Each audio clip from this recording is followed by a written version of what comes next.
এখন আমাকে যে অঙ্কটা করে দেখাতে হবে, কি বলা আছে না, রহমত চাচা বার্ষিক 9% চক্রবৃদ্ধি হার সুদে কিছু টাকা সমবায় ব্যাংকে জমা রেখে 2 বছর পরে সুদে আসলে 29,702 টাকা 50 পয়সা ফেরত পেলেন। রহমত চাচা কত টাকা সমবায় ব্যাংকে জমা রেখেছিলেন, এটা আমাকে নির্ণয় করতে হবে।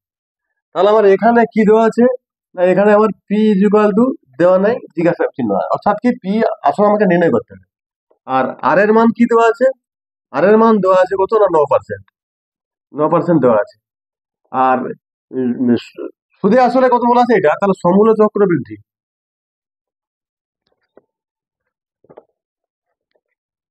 সমূল চক্রবৃদ্ধি কি দেওয়া আছে না 29,702 টাকা 50, এটা দেওয়া আছে। আর বছর এন এর মানটা কত দেওয়া আছে না, কত বছর বলা আছে এখানে না 2 বছর, 2 বছর, এটা আমার দেওয়া আছে। এখানে সমূল চক্রবৃদ্ধি দেওয়া আছে, আর আমার সমূল চক্রবৃদ্ধির সূত্র অনুসারে আমি সেটা যদি বের করি কি বেরোবে, আমি লিখতে পারি যে সমূল চক্রবৃদ্ধি সমান কি হচ্ছে না পি ইন্টু 1 + আর এর মান কত 9, 9/100 তার হোল স্কোয়ার, এটা সমূল চক্রবৃদ্ধি। আর ওখানে দেওয়া আছে কত টাকা সমূল চক্রবৃদ্ধি, এত টাকা, তাহলে এইটার সঙ্গে এইটা সমান হবে। অতএব শর্তানুসারে,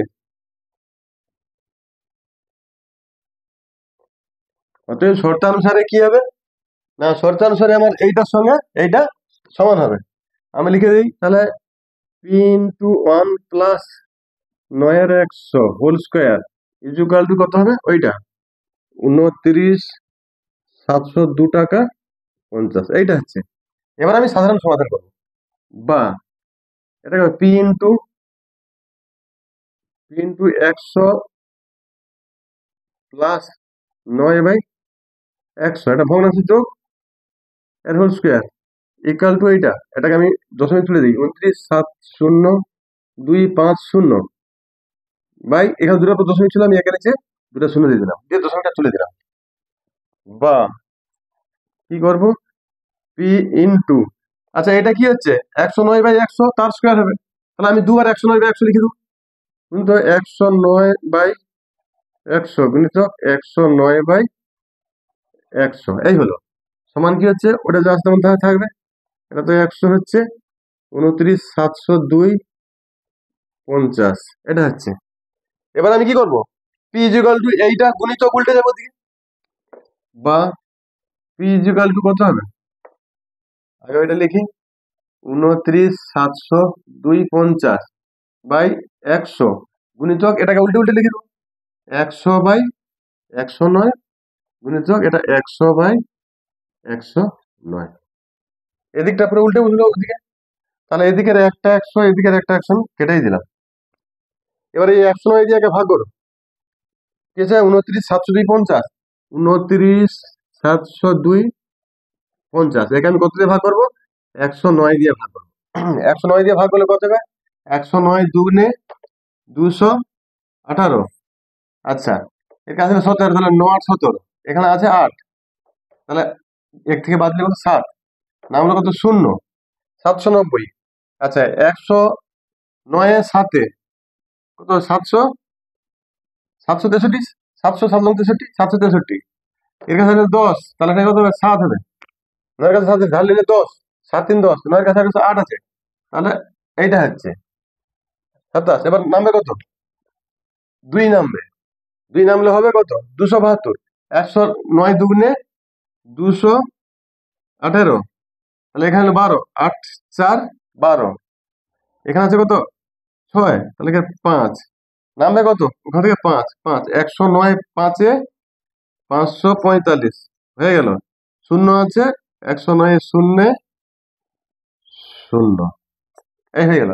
তাহলে হলো কত 27,250, একটা 109 দিয়ে কাটাকাটি করলে এটা কত হবে, এটা কাটাকাটি করলে কত হবে না 27,250, 27,250।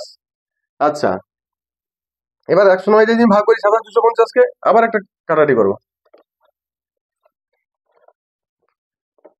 27,250 একে আমি ভাগ করবো কত, 109 দিয়ে। কেন এখন একটা অপশন আছে, কাটাকাটি করবো। 109 দুগুণে 218, এগুলো 12, 4, এখানে কত 6, 5, এখানে কত 5 নামবে। 109 5-এ 545, শূন্য নামলো। 109 শূন্য হয়ে গেলে কত 250, হয়ে গেলে কত এটা। 109 দিয়ে কাটলে কত হবে না 250 আছে। এই 250 আর 100 দিয়ে গুণ করলে কত হবে, 250 এর পিছনে আরো দুটো শূন্য হয়ে যাবে। সমান কত হচ্ছে, বা পি সমান কত হচ্ছে না 250, আর এখানে দুটো শূন্য গুণ করলে 25,000। তাহলে আমার পিটা কত বেরিয়েছে না 25,000। আর পিটা কি ছিল না আসল ছিল, যে রহমত চাচা কত টাকা ব্যাংকে জমা রেখেছিলেন। তাহলে আমি লিখে দেবো, অতএব রহমত চাচা, রহমত চাচা 25,000 টাকা, 25,000 টাকা ব্যাংকে জমা রেখেছিলেন, রেখেছিলেন।